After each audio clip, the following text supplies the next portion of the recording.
Spokane listens when business talks. Welcome to Business Talks, the region's only local business talk show with your host, Ryan McNeice. Business Talks is brought to you by our friends at STCU and Well Dressed Walrus. Now, let's get down to business with Business Talks. Welcome to Business Talks. I'm Ryan McNeice, and we're here in the studio with Andrea Nicole Williams of Juvenile Diabetes Research Foundation. Thank you for being here, Andrea. And Andrea and I have known each other for many years.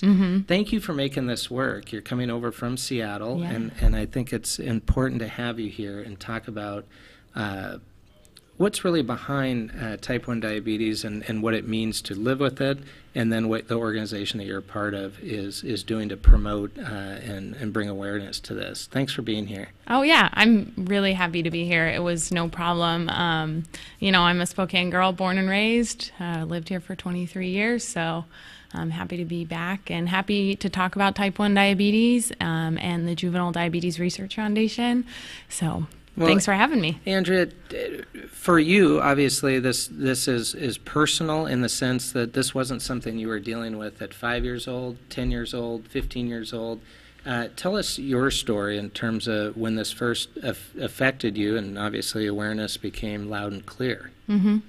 Yeah, so I actually was diagnosed with type 1 diabetes when I was 20, which a lot of people think about type 1 diabetes. They think about juvenile diabetes, and they are the same thing. So, but I was clearly not a juvenile when I was diagnosed because I was over the age of 18. So I was diagnosed at the age of 20, a week before my junior year of college, September 15th, 2009. You definitely can remember the date. Yeah.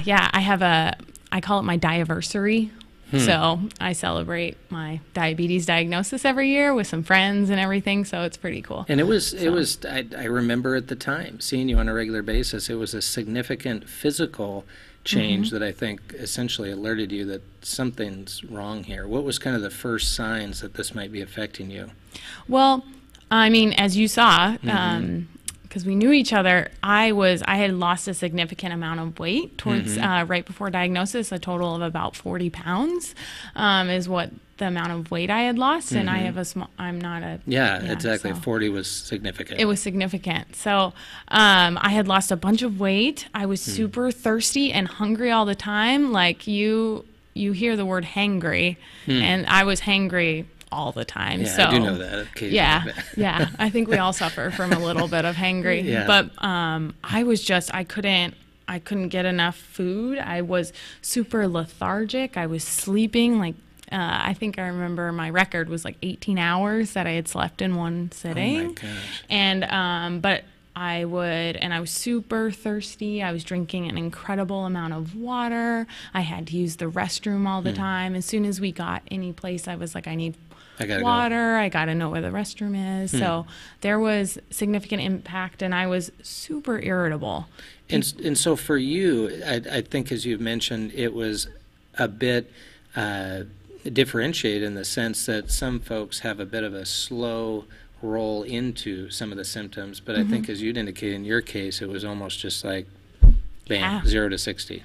Yeah, I was really, so with people with type 1 diabetes, they have kind of a slow progression into the disease, which happens most of the time, but not always, clearly in my case. And the doctors are still a little stumped about it. They usually have kind of a slow progression into type 1 diabetes, and they have what they call a honeymoon period, and we'll talk about kind of that as we talk about type 1 diabetes. But I just went down. It was just really fast. So with type 1 diabetes, I mean, people hear about diabetes all the time, right? I think they hear about it, but I don't think they know what it really means to either live with it or what the actual symptoms and or life effects are. Yeah, exactly. And I don't blame them, because I would hear diabetes and I didn't really know what it was. I was 20 and I was busy, and what's diabetes? Oh, blah, you know. Doesn't affect my life right now, and then it does. Then it does, and my whole life is definitely around diabetes. Well, and I think that's obviously worth noting, that not only obviously did it affect you significantly in your family at 20 years old, but you've taken the opportunity now to make make this something that you can bring awareness to, not only through the Seattle or Spokane or our region, but nationally. So you've really taken the opportunity to selflessly try to bring awareness to this. And if we could, we'll circle back to some of the actual physical issues you've dealt with, but you're heavily involved with the Research Foundation. What are some of the events that you feel like are really promoting type 1 diabetes right at this point that you're involved in? So the Juvenile Diabetes Research Foundation, and we call it JDRF typically, and so we actually we're an international organization, so we throw events all over the world promoting type 1 diabetes. We're actually the leading global organization that focuses on curing, treating, and preventing type 1 diabetes. And we are heavily involved in research, but also in advocacy.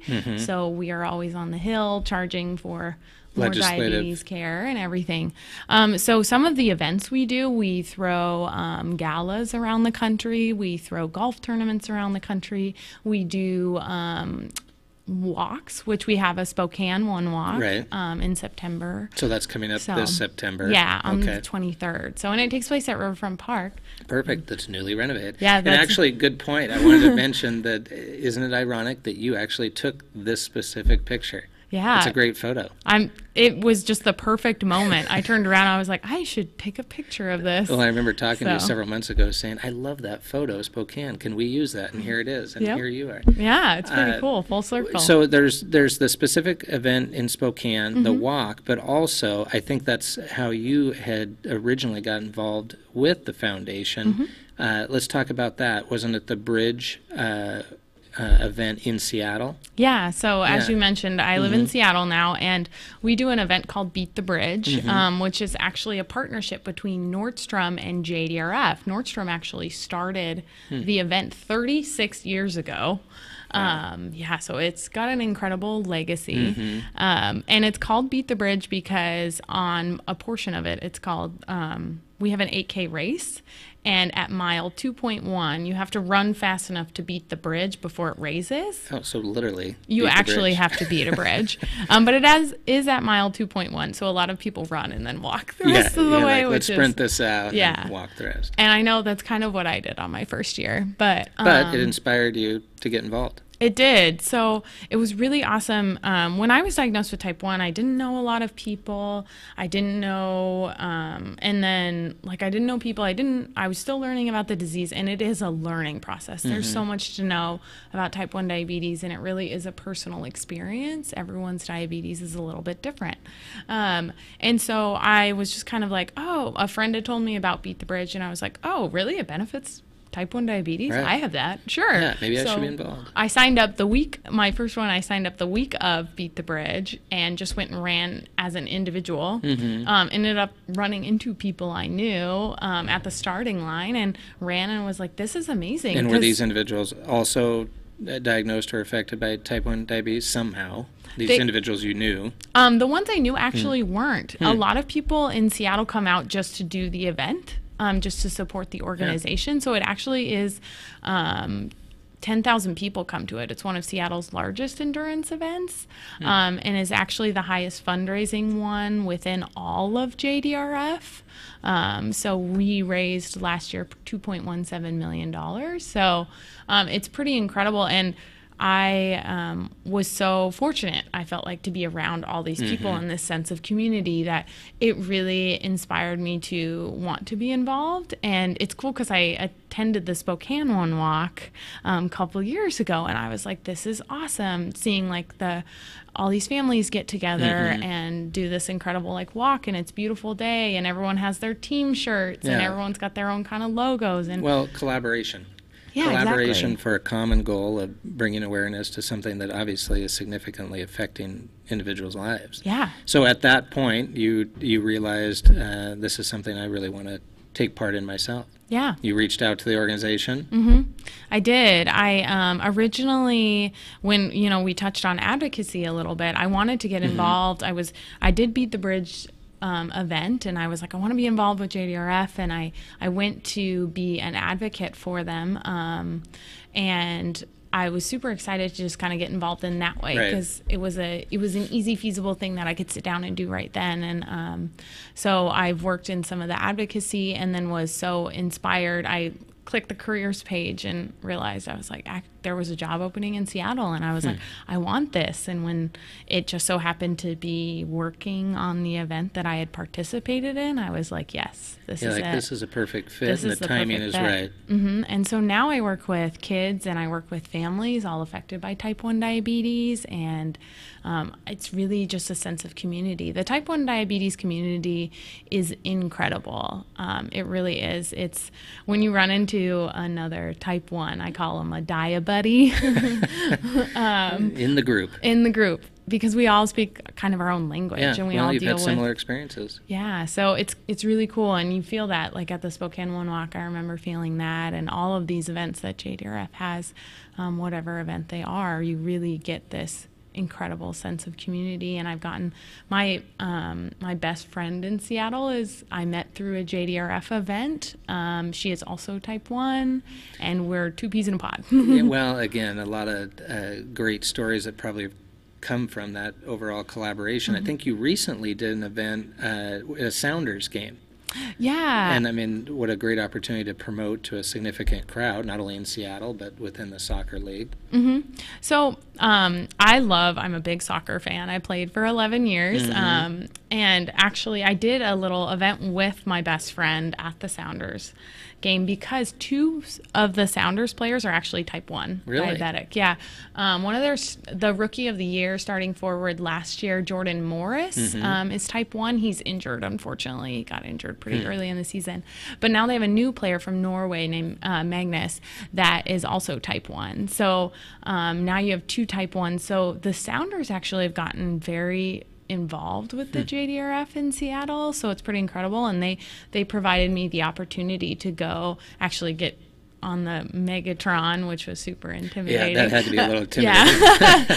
To have the opportunity to talk about type 1 and the Juvenile Diabetes Research Foundation. So it's been an incredible, I've gotten to experience so many wonderful things that I would not have if I was type 1 diabetic. So that's been pretty incredible. Well, amazing perspective for you. And with the Sounders example, it's almost twofold. What a great opportunity for the Sounders to promote and bring awareness to it, but with players to be able to identify that you can play at the top levels of sport with these challenges. Yeah. I think that's important for people to understand, that although it does bring its very specific challenges to your life, to perform at these highest levels can be done with the proper care, prevention, awareness, etc. Let's take a short little break and come right back and talk about the Research Foundation. Thank you. Awesome. Hi, this is Kurt Stockwell with Well Dressed Walrus. We are a local website design and development company here in Spokane. What we do is build beautiful, usable websites for local businesses. A website needs to be beautiful, it needs to be usable for your users, your customers, and yourself. Contact us anytime. We'd love to talk with you about your online marketing.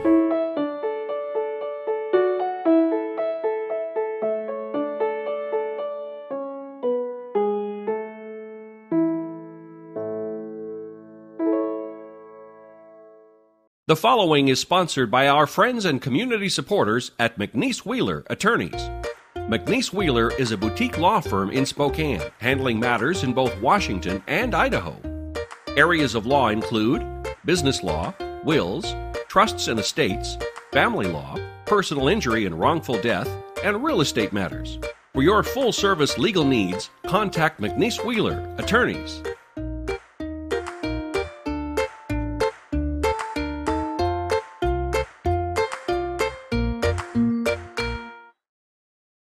The economy is getting stronger. Banks are lending again, and interest rates are at historic lows. Now is a great time to buy your dream home.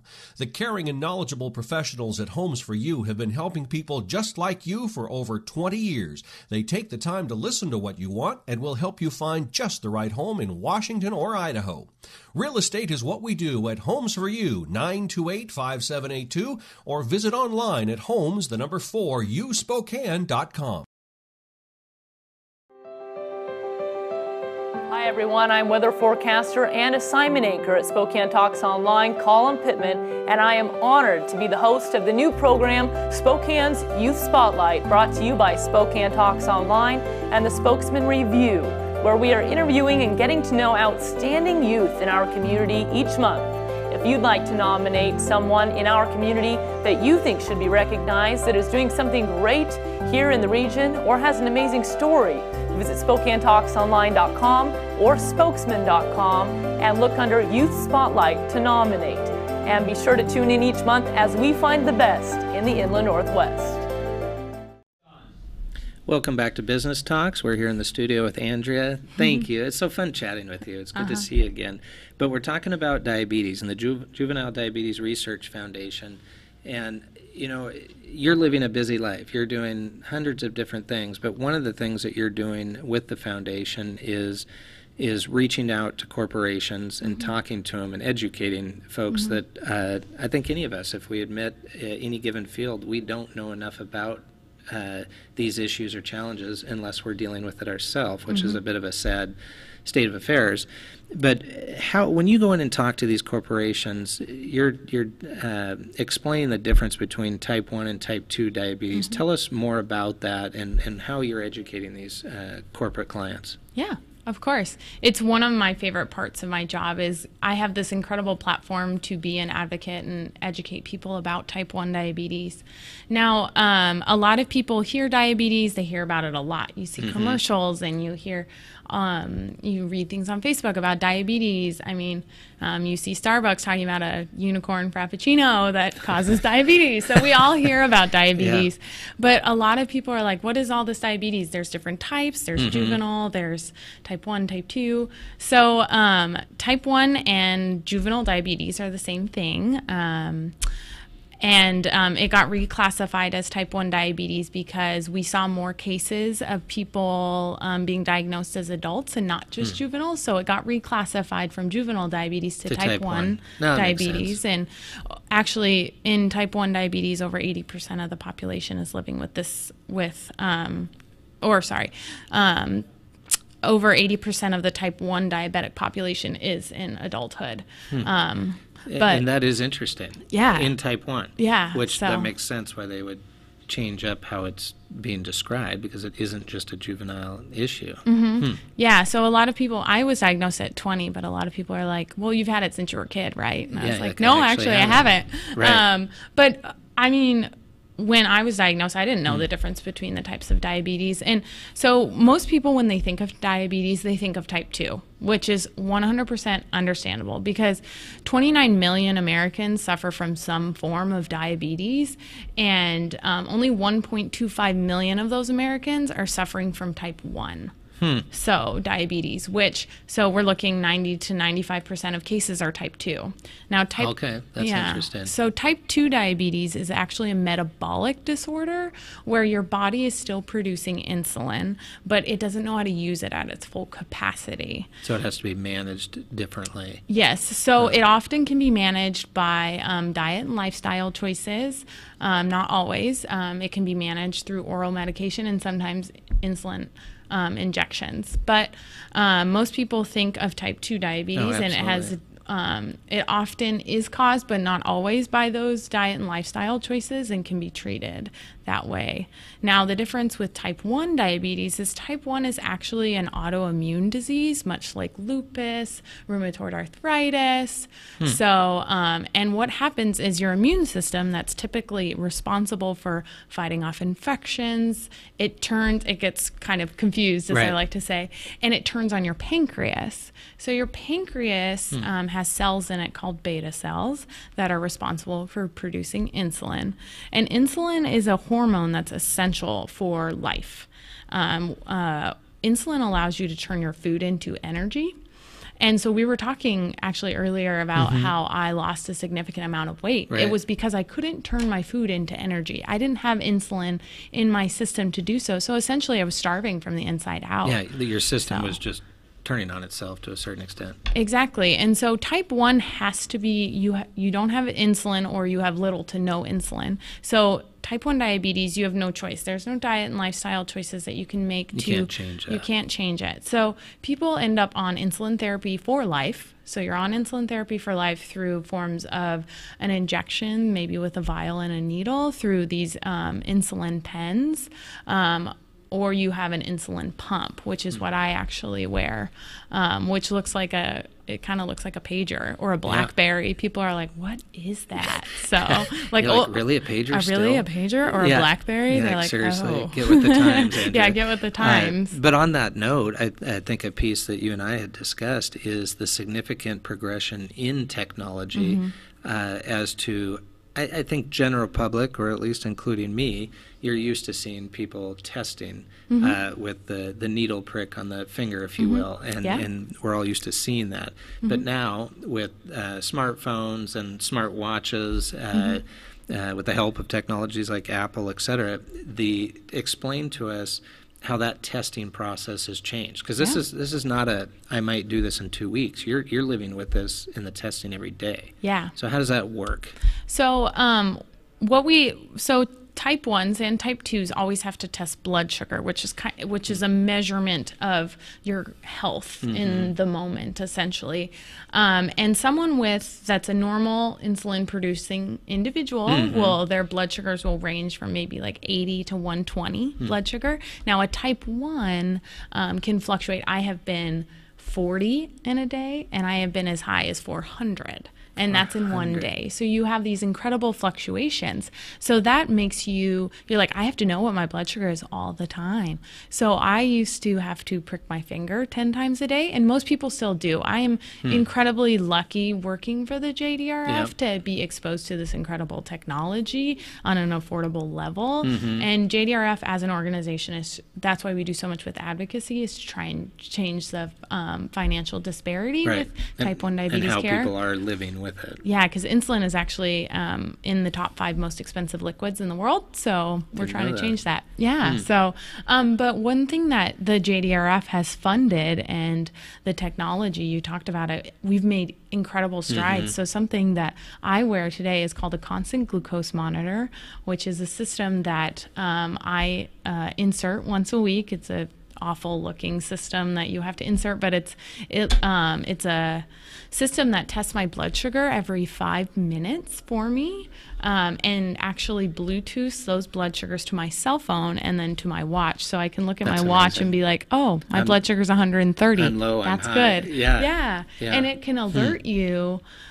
if you enter those dangerous levels. So say I'm sleeping, I don't know what my blood sugar is, my watch will vibrate or my phone will ring and be possibly wake you up. Yeah, and wake me up. So what would you do in that case? Let's say, because that is kind of a scary scenario you just mentioned. So your phone or your watch is vibrating or what have you, and you do wake up. How do you equalize to where you should be? Yeah. So my blood sugar, if it's low, it means I need sugar in my system. So often I will take different things of glucose. Every diabetic has their favorite low snack, as we call it, our low snack. Your go-to. Yeah, so I keep apple juices in my fridge because it's fast-acting sugar, and I stay awake or try to. Sometimes I've fallen back asleep, but you try to stay awake to make sure your blood sugar gets to that normal range. Now, if it's too high, you need to take insulin so the sugar can then go into your cells. Be assimilated. Yep, exactly. Because your sugars or your sugar in your bloodstream cannot cross that cell barrier without insulin. So I have to get up and take my BlackBerry and exactly, and make sure that I calibrate for what my blood sugar is. And so you apply that device, I think you said once a week. I apply my constant glucose monitor once a week, and then where my insulin pump sits, that has to be changed every 3 days. Every 3 days. So I always tell people the best thing to know about type 1 diabetes is that it is a 24/7 job. Yeah, you're living with it. You're living with it. It affects, there's actually over 42 factors that affect blood sugar, not just food. People think it's just food, but it's exercise, it's the amount of sleep. It's I know for me, stress is an incredible thing that impacts my blood sugars like crazy. Yeah, so. Well, and I think as you mentioned earlier, what the general public is used to is type 2 diabetes as a percentage, and so you are thinking more diet, exercise related, et cetera. But I think you've done a good job of explaining there's significantly different internal issues going on with type 1. Yeah. And I think you mentioned that with the technology that's out there, you can even have it set up that not only are you getting possibly the vibration of the phone while you're sleeping or at work, but also family members. Yes. For, I guess, the obvious reasons that what if you're actually, I don't know, maybe having an episode or something, but a family member can essentially, almost like a security system, alert police, law enforcement, EMTs. Is that how that works? Yeah. So I actually have a friend that can follow my blood sugars on their cell phone. So if, say, it's in the middle of the night and I don't wake up to my alarms, which often happens, they wake up to them and they know, say, if they text me or they call me and I don't answer, that they know it's time to take that emergency step, and they'll send emergency first responders. And this technology has saved lives. It is, I can see how. Incredible. And it's such a wonderful thing for parents if their children are type 1 and are sleeping. The parents can see, like, from the next room without, I mean, I know parents that wake their kids up at 3 a.m. to check their blood sugars, and this way they can see it constantly. They can just monitor and say we don't need to. Yeah, or make the changes that they need to, and have been able to avoid situations that are... Or even in school, kindergarten or first grader, fifth grader, you could be monitoring from the office. Yeah, and school nurses can monitor, parents can monitor, anyone can monitor. I know it's worked well for people whose grandparents are in, say a senior living home, and they can see their blood sugar. So it's, it's an incredible caregiving tool. And so we've been able with the JDRF to bring some of these wonderful caregiving tools. I mean, ultimately we want a cure, but treating type 1 living diabetes with it, is I think, incredible. as you're saying with JDRF, that bringing the awareness, not only that these are devices that might be used that maybe these families weren't aware of before, but also possibly the resources to make it feasible. Yeah. That even if it is available, a family might not be able to afford. Right. But through foundations like this, maybe more and more. So let's, in the little time that we probably have left, let's talk more about the events that are coming up and ways that you feel that folks could get involved. Yeah. You obviously took that step. Not only as somebody that was living with it, but friends and colleagues that don't necessarily have it got involved as well. Tell us some ways people can get involved. So Spokane's incredible if you want to get involved in this local market. We have an incredible volunteer here. Her name is Jackie Jones. She is our walk chair. So the Spokane One Walk is a great way to get involved. And that's going to be in September. That's going to be in September 23rd. There's actually a diabetes convention this weekend, and one of my coworkers is actually at it. So I suggest attending that. We're looking actually to put more programs in Spokane as well. We do some incredible meetups, meetup for coffee on a Saturday morning with parents. So we're always really looking for volunteers, and they can contact us to kind of be that program in place.